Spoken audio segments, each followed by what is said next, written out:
السلام علیکم ورحمۃ اللہ وبرکاتہ۔ الحمد للہ رب العالمین والعاقبۃ للمتقین والصلاة والسلام علی سید الانبیاء والمرسلین وعلی آلہ الطیبین الطاہرین وصحابہ المکرمین المعظمین، اما بعد فاعوذ باللہ من الشیطان الرجیم، بسم اللہ الرحمن الرحیم۔ ان اللہ وملائکتہ یصلون علی النبی یا ایہا الذین آمنوا صلوا علیہ وسلموا تسلیما۔ اللہم صل علی سیدنا و مولانا محمد معدن الجود والکرم وعلی آلہ واصحابہ بارک وسلم صلاۃ و سلاما علیک یا رسول اللہ صلی اللہ تعالی علیہ وسلم۔ اللہ رب العزت کے فضل و کرم سے درود پاک پڑھنے کے فضائل ہم پڑھنے سننے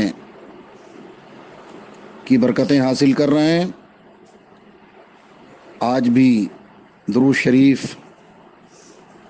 پڑھنے کی ایک فضیلت آپ سماعت فرمائیں۔ ایک عالم دین نے ایک شخص کو بطور وظیفہ روزانہ پڑھنے کے لیے درود پاک ہی بتا دیا اور ساتھ ہی کچھ فوائد درود پاک کے سنا دیے۔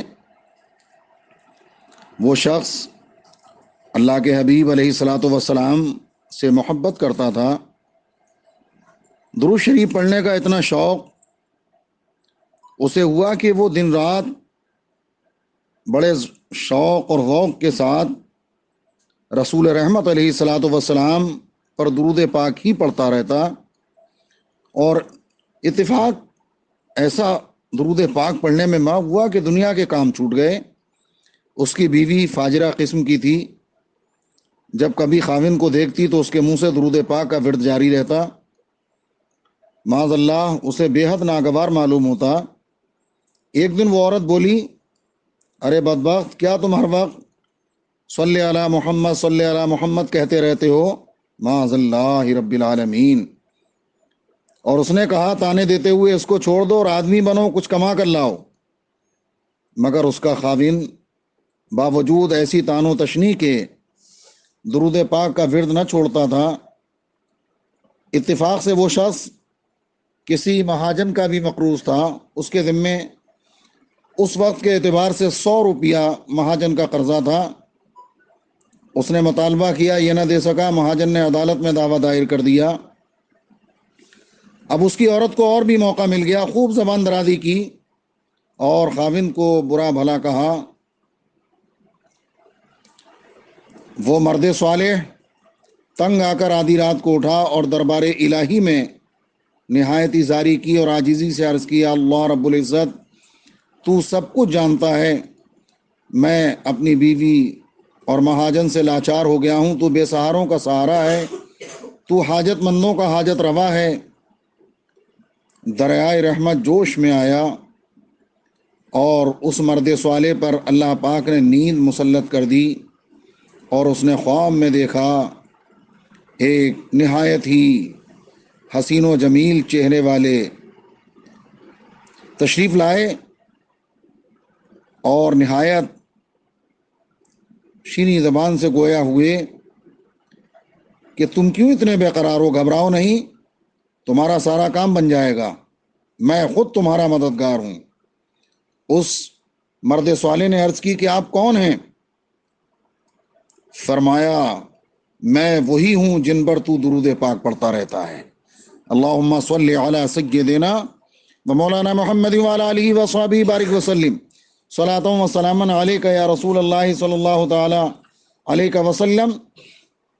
یہ سن کر بہت خوش ہوا اور دل کی ساری بے قراری دور ہو گئی، اور پھر سرکار دو عالم صلی اللہ علیہ وآلہ وسلم نے ارشاد فرمایا، گھبرانے کی ضرورت نہیں، تم صبح وزیر اعظم کے پاس جانا اور اس کو وظیفے کی مقبولیت کی خوشخبری سنانا۔ جب وہ مرد درویش بیدار ہوا اور صبح کو اپنے ٹوٹے پھوٹے لباس کے ساتھ وزیر اعظم کی رہائش گاہ کی طرف آنا ہوا، دروازے پر جا کر دربانوں سے کہا، میں وزیر صاحب سے ملنا چاہتا ہوں۔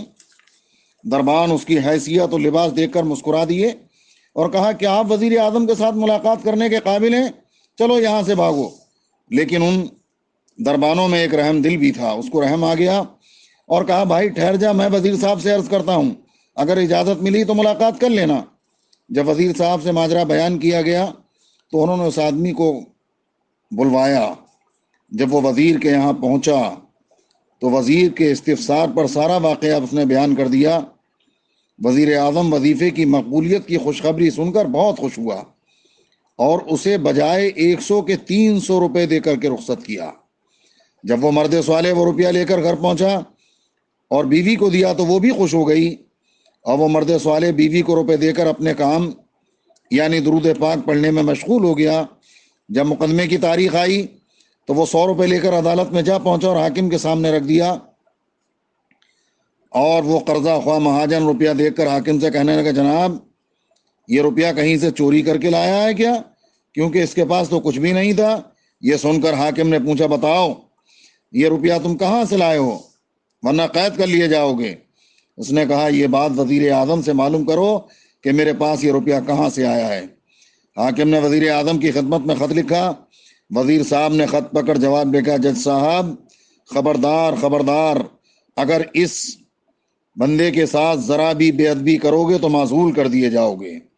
جج صاحب یہ جواب پڑھ کر خوفزدہ ہو گئے اور اس مرد صالح کو اپنی کرسی پر بٹھایا اور بڑی خاطرداری کی، اور جو 100 روپیہ اس مرد صالح نے دیا تھا وہ واپس کر کے مہاجن کو اپنی طرف سے 100 روپیہ دے دیا۔ مہاجن نے جب یہ منظر دیکھا تو خیال کیا کہ جب وزیر اعظم اور حاکم بھی اس کے ہیں تو معلوم ہوتا ہے کہ اللہ کی رحمت بھی اس کے ساتھ ہے۔ اس نے وہ 100 روپے واپس دے دیا۔ معلوم ہوا کہ درود پاک پڑھنے والے کی اللہ دونوں جہان کی مرادیں پوری فرما دیتا ہے۔ امام اہل سنت اعلی حضرت رضی اللہ تعالیٰ عنہ فرماتے ہیں کون دیتا ہے دینے کو منہ چاہیے، دینے والا ہے سچا ہمارا نبی صلی اللہ تعالی علیہ وعلی آلہ وصحبہ وبارک وسلم۔ وآخر دعوانا الحمد للہ رب العالمین۔ السلام علیکم ورحمۃ اللہ وبرکاتہ۔